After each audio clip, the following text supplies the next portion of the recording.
வீட்டில் பல்லி இருப்பது நல்லதா கெட்டதா சாஸ்திரம் கூறுவதென்ன?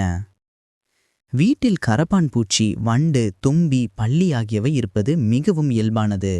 ஆனால் சிலருக்கு அவை இருப்பது பிடிக்காது. ஏனென்றால் கரப்பான் பூச்சிகள் பல விதமான நோய் தொற்றுக்களை ஏற்படுத்தும்.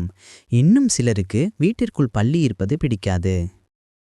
அதை அடித்து வெளியில் துரத்தாமல் நாம் வீட்டிற்குள் நுழைவது இல்லை. ஆனால் சிலர் பல்லி என்ன செய்ய போகிறது, வீட்டிலுள்ள பூச்சிகளை சாப்பிட்டு ஓரமாக இருக்கட்டும் என பரிதாபம் பார்த்தும் விடுவதுண்டு. இவை பெரும்பாலும் வீட்டின் சுவர்கள் மற்றும் மூலைகளில் காணப்படுகின்றன. யாரையும் தொந்தரவு செய்வதில்லை. ஜோதிடத்தில் பல்லி பற்றி நிறைய கூறப்பட்டுள்ளது. அந்த வகையில் பல்லியை பார்ப்பது சுபம் என்றும் சிலர் அசுபம் என்றும் கூறுகின்றன. பல்லியை பார்ப்பது நல்லதா கெட்டதா என இந்த தொகுப்பில் காணலாம். பல்லிகளை கண்டாலே பெரும்பாலானோர் பயப்படுவார்கள். அவற்றை வீட்டை விட்டு வெளியேற்ற முயற்சிக்கின்றனர். ஆனால் ஜோதிட நம்பிக்கையின்படி பல்லி பண விஷயங்களில் மங்களகரமானதாக கருதப்படுகிறது. அதாவது பல்லி லக்ஷ்மி தேவியுடன் தொடர்புடையது. சில மாநிலங்களில் புதிய வீட்டின் வாஸ்து பூஜையில் வெள்ளி பல்லி சிலைகளை பயன்படுத்தி பூஜை செய்வது உண்டு. ஏனென்றால் பல்லி வீட்டின் மகிழ்ச்சியையும் செல்வத்தையும் அதிகரிக்கும் என நம்பப்படுகிறது. இவ்வளவு ஏன், தமிழகத்தில் பல்லிக்கு என தனி கோயில் உள்ளது உங்களுக்கு தெரியுமா?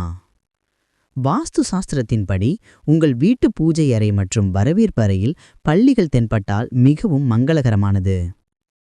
எதிர்காலத்தில் அதிக பணவரவை பெறப்போகிறீர்கள் என்பதில் படிக்கிறது. தீபாவளி அன்று வீட்டில் பல்லியே இருந்தால் ஆண்டு முழுவதும் லக்ஷ்மி தேவி அருள் உங்களுக்கு கிடைக்கும். அது மட்டுமல்ல, இதனால் மகத்தான மகிழ்ச்சியையும் செல்வத்தையும் பெறுவீர்கள். வீட்டில் ஒரே இடத்தில் 3 பல்லிகளை பார்ப்பது மிகவும் அதிர்ஷ்டம். இதனால் உங்களுக்கு நல்ல செய்திகள் கிடைக்கும். நீங்கள் ஒரு புதிய வீட்டிற்குள் நுழையும் அதே நேரத்தில் உங்கள் கண்ணுக்கு பல்லி தென்பட்டால் அது மிகவும் மங்களகரமானதாக நம்பப்படுகிறது. அது மட்டுமல்ல, பல்லியை பார்ப்பது முன்னோர்களின் ஆசிர்வாதத்தை பெறுவதற்கு சமம் என்பது ஐதீகம். அதாவது முன்னோர்களின் ஆசிர்வாதம் மற்றும் அருள் நமக்கு கிடைக்கும். அத்துடன் அன்னை லக்ஷ்மி தேவியும் உங்களை ஆசிர்வதிக்கப் போகிறார். சில கோயில்களில் மரத்தை சுற்றி பலர் நின்று கொண்டு எதையோ கை காட்டி பார்ப்பதை பார்த்திருப்போம்.